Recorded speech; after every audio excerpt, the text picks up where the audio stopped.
नमस्कार दर्शक बंधु। चलतु आज आम बनवा गाजर हलवा। उत्तर भारतर सबुठ प्रसिद्ध हलवा जहाँकि शीत दिन बहुत टेस्टी बने कहीं शीत दिन में मिले एमती रंग गाजर। आपन जितेबले भी गाजर हलवा बनइबे एमती रंग गाजर ने।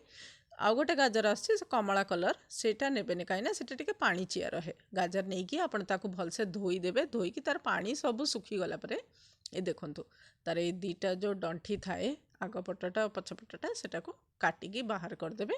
तापर आपको चांची देवे भलसे। चांची देकी आपको छोट छोट खंड काटिदेवा। आम आग मुझे चांची दिए चांची ये देखो मुझे सब चांची की छोट छोट खंड एवं काटिदेवी। काटला बेले कौन करवा आमर ये जो गाजर ऊपर पटटा थाए सी टे मोटा थाए तो ताको कौन करवा आम चारि खंड एमती छोट छोट चारि खंड करदे। कर सारिकी आपको आम प्रेसर कुकर रे अधा ग्लास पानी देकी 4 ରୁ 5 सीटी पर्यंत सिझेदवा। आमर ये गाजर एथिरे आउ किछि पकेबेनी बस प्रेसर कुकर रे जहाँ गाजर नहीं थे सेतिकी अधा ग्लास पानी ताको 4 ରୁ 5 सीटी पर्यंत आपण सिझेदेवे। सीटी आसला पर्यंत सिझेदेवे। सिझेकी ताको ठंडा करदेवे। ये देखो मु छोट छोट सब काटिदेली गाजर बर्तमान आपको सिझेदेवी। सिझे सारिकी ताको ठंडा करदेवी। ये देखो मुझे ठंडा करदेली। ठंडा करके हाथ में चकटिले भी देखो केते बढ़िया से सी चकटी हो जाए।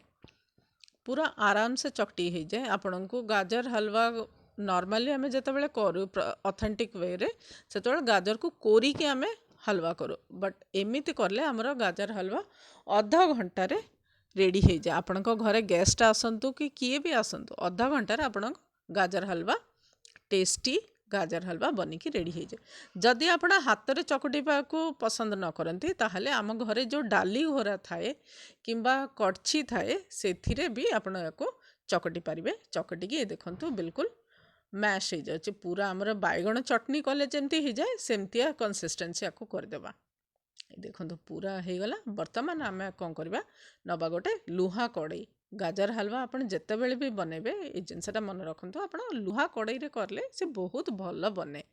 कहीं मु आग को कहबी जितेबाला आम क्षीर पकईदबा सेटा क्षीरटा फुटिकी सिझिकी आम जो खीरी बनाऊे आमर चाउल खीरी बनाऊे केमती चारि साइड लग जाए सेमती गाजर हलवा बनैला बेले से जो क्षीर आम सिझेबा से चारि साइड लग जाए तो सेटा कोरिकी बाहर करने लुहा कड़ई रे आमको सुविधा रहे।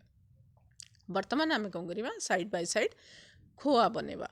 सब जिनस आम आज होम मेड करवा घरे बनवा तो से आम ना अधा कप ये सॉरी गोटे लीटर ये देखो मु गोटे लीटर क्षीर नहीं अधा लीटर ए मु क्षीर गाजर हलवा पकेबी। आउ जो अधा लीटर रही से नेबी गोटे कप क्षीर। देखो कंचा क्षीर मुझे पैकेट खोलिली से गोटे कप क्षीर नेली तापर से मिसेबी। ये देखो मिल्क पाउडर आपन को भी छोट छोट 2टा मिल्क पाउडर पैकेट नेबे। ये देखो मु जो 10 टंकिया पैकेट आसे ना मुझे 2टा पैकेट नहीं 2 पैकेट पकईदेली ताकू भलसे मिसई देवी। तार ये जहाँ गुला सब थाए से सब गुला ये देखो आप टिके गुला दुसुची सेटा मिक्स करदे भलसे। तापर आम ताकू गैस रे चढ़ेदे। गैस रे ये देखो मुझे गैस रे चढ़ेदेली। गैस रे चढ़ेकी ताकू टिके मिक्स करदे। तापर आम एथरे पकेबा अधा चामच देसी घी गुआ घी आमर जहाँ थाए सेटा को पकईदेव। पकईदेकी ताकू घांटिबा। आमर 10 मिनट रे खोआ बनिकी रेडी हो जिवो। चलते आमर देखिबा आमर गाजर अवस्था कौन है ताकू भी तो मेन ध्यान दबार अच्छी ना। ये देखो आम गाजर पानी सब सुखी आसला से बर्तमान आम कौन करवा जो गाजर पानी सुखीज से आम टिके फैट ऐड करवा। फैट मतलब घी टिके पकईदबा। को भी जिनस तेल कि घी पकड़े से बहुत भल टेस्ट आसे ना तो ए तो आम तेल पकई पारे से आम कौन करवा घी पकईवा। गुआ घी गोटे चामच पकईदबा। पूरा बड़ चामच रे भरिकी गोटे चामच गुआ घी पकईवा। ये देखो ये भितर आमर खोआ भी बनिकी रेडी हो गला। जितेबाला आप देखिए जे खोआ आमर करई छाड़ा आम जहाँ घी पकई कहीं आम तो मिल्क पाउडर घर नहीं बनई तो ये खोआ रे से जो तेलिया अंश से जो फैट अंश केमती आसो जो आम घी पकई से आसो। तो ସେଇଟା ଯେତେବେଳେ କରେଇ ଛାଡ଼ିଦେବ ଆମେ ଜାଣିବା ଆମର ଖୋଆ ରେଡ଼ି ହେଇଗଲାଣି। ଏ ଦେଖନ୍ତୁ ଏତିକି ଭିତରେ ଆମର ଗାଜର ବି ପୁରା ଶୁଖିଗଲାଣି, କଲେ ବି ସେ ପଡ଼ିବନି। ବର୍ତ୍ତମାନ ଆମର ଯେଉଁ ଗାଜର ନେଇଥିଲେ ଆମେ ସେଇଟା ଶୁଖିଗଲାଣି, ପାଣି ପୁରା ଶୁଖିଗଲା, ତା'ର ଘିଅ ବି ଶୁଖିଗଲା। ସେଥିରେ ଆମେ ଏଥର କ୍ଷୀର ପକାଇଦେବା। ବର୍ତ୍ତମାନ ଆମ ଗାଜର ହାଲୁଆ ଏବେ ଲାଷ୍ଟ ଷ୍ଟେଜ୍ରେ ଅଛି। ଏଟାକୁ ଆମେ ଘାଣ୍ଟିବା। ଏଇ ଦେଖନ୍ତୁ ମୁଁ ଏଇଥିପାଇଁ କହୁଥିଲି ଯେ ଏଥିରେ ଆମେ ଲୁହା କଡ଼େଇ ନେବା। ଲୁହା କଡ଼େଇ ନେଲେ ଏ ଯେଉଁ ସାଇଡ଼ରେ ଲାଗିଯାଏ ସେଟା କୋରିବାକୁ ଆମକୁ ସୁବିଧା ରହେ, ଭଲ ରହେ ସେ।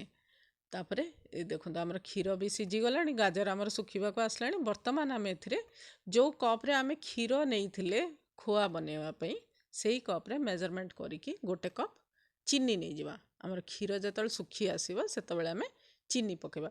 ଆପଣ ସବୁ ଜିନିଷ ଏକା ସାଙ୍ଗେ ପକାଇଦେବେନି, କାହିଁକିନା ପକାଇଦେଲେ କ'ଣ ହେବ, ସେ ବହୁତ ପାଣି ଛାଡ଼ିଯିବ। କାହିଁକିନା ଚିନି ଆମେ ପକାଇଲେ ସିଏ ବି ପାଣି ଛାଡ଼ିବ, କ୍ଷୀର ଆମେ ପକାଇଲେ ସିଏ ବି ପାଣି, ତ ଆମର ଗାଜର ହାଲୁଆ ସିଝିଲା ବେଳେ ବନେଇଲା ବେଳେ ବହୁତ ଟାଇମ୍ ନେଇଯିବ। ତ ଗୋଟେ ଜିନିଷ ଶୁଖି ଆସିଲେ ଯେତେବେଳେ ଗାଜର ଆମର ସବୁ କ୍ଷୀର ପିଇଯିବ ତାପରେ ଆମେ ଚିନି ପକାଇବା। ଚିନି ଆମର ଯେତେବେଳେ ଶୁଖି ଆସିବ ସେତେବେଳେ ଆମେ ଏ ଯେଉଁ ଖୋଆ ବନେଇଥିଲେ ସେଇଟା ପକାଇବା। ସେଥିରୁ ଆମେ 2 ଚାମଚ ହିଁ ପକାଇବା। ଇଏ ଦେଖନ୍ତୁ ଆମର ହାଲୁଆ ବନିକି ରେଡ଼ି ହେଇଗଲାଣି। ଚାଲନ୍ତୁ ମୁଁ ଆକୁ ପ୍ରେଜେଣ୍ଟେସନ୍ କରୁଛି, ତାପରେ ମିଶିବା। ଇଏ ଦେଖନ୍ତୁ ଗରମ ଗରମ ହାଲୁଆ, ଥଣ୍ଡା ଥଣ୍ଡା ପାଗ, ବ୍ଲାଙ୍କେଟ୍ ଉପରେ ବସିକି ଆରାମସେ ଖାଇବାର ସେ ମଜା ହିଁ ଅଲଗା। ଇଏ ଦେଖନ୍ତୁ ଆସିଗଲା ମୋ ଦୁଷ୍ଟ, ମୋ ଝିଅ। ମୁଁ ଏଠି ଭିଡ଼ିଓ ବନାଉଛି, ସେ ନେଇପାରେ ଲାଗିଛି। ଚାଲନ୍ତୁ ଦର୍ଶକ ବନ୍ଧୁ, ଯଦି ଆମର এই ଭିଡ଼ିଓ ଆପଣଙ୍କୁ ଭଲ ଲାଗିଲା ତାହେଲେ ପ୍ଲିଜ୍ ଆମର ଚ୍ୟାନେଲକୁ ସବସ୍କ୍ରାଇବ୍। ଆପଣଙ୍କୁ ଆମର ଭିଡ଼ିଓଟି ଯଦି ଭଲ ଲାଗିଲା ତାହେଲେ ପ୍ଲିଜ୍ ମୋ ଚ୍ୟାନେଲକୁ ସବସ୍କ୍ରାଇବ୍ କରନ୍ତୁ। ଚାଲନ୍ତୁ ଦେଖା ହେବ ନେକ୍ସଟ ଭିଡ଼ିଓରେ। ନମସ୍କାର।